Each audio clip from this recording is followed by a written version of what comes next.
Hi everyone, I wanted to put out just a brief video announcement giving you some feedback on the first case study and looking ahead a little bit. You do have your second case study due on the 19th of September, so just coming up here next week. You should all have your case studies back. If you don't have your case study graded yet, please email me, but I think I did grade everybody's and they are back to you. They do have feedback on them. So please make sure you look at that feedback as it is individualized for you and hopefully will be helpful going into your second case study here. Uh, some general feedback on the first case study. I, just I encourage everyone to just keep providing really good detail and really good evidence for your thoughts. I noted on some of your case studies that one of the beauties of psychology is that people can have very different interpretations. Some of you thought that Bob had an introverted attitude. Some of you thought he had an extroverted attitude. So it's okay if you come up with different opinions or different interpretations rather, but you need to support why. So some of you lost points because I didn't feel like there was good communication as to why you thought the way that you did, or it wasn't very clear, or the evidence wasn't very logical as to why you came to your conclusions. So, like for instance, in mental health diagnosing, sometimes you can go to different practitioners and receive different diagnoses. It's because they interpret you differently and they see you differently, and so on and so forth. So, one of the really good things about psychology is that you can make a case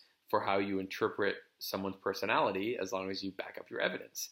So when you say something like, I think that John has an extroverted attitude, just please make sure that you provide good detail as to why that is.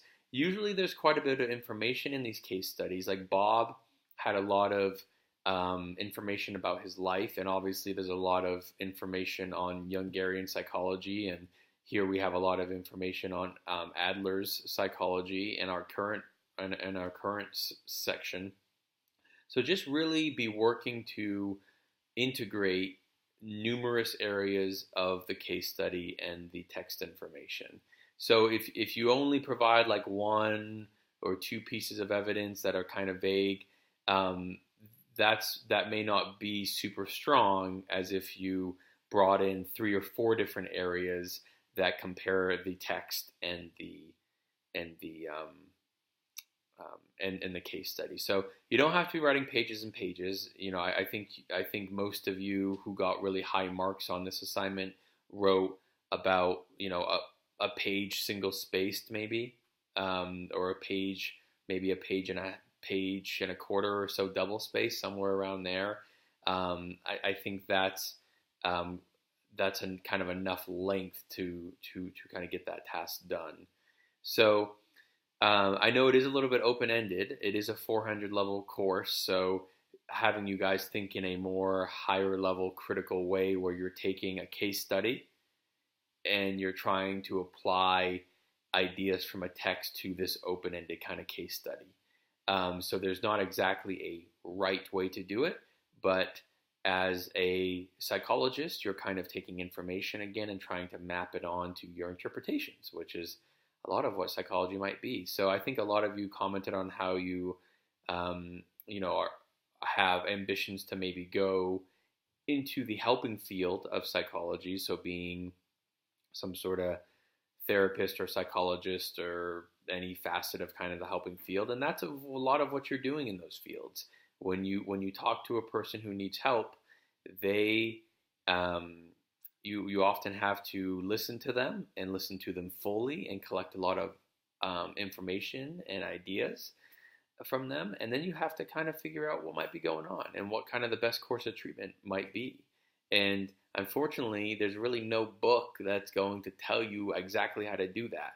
Yes, there are theories. Yes, there are ideas to kind of guide you, but there is no blueprint for one type of person. And that can be a very kind of frustrating thing, especially when you are learning, in graduate school or you're first in the field.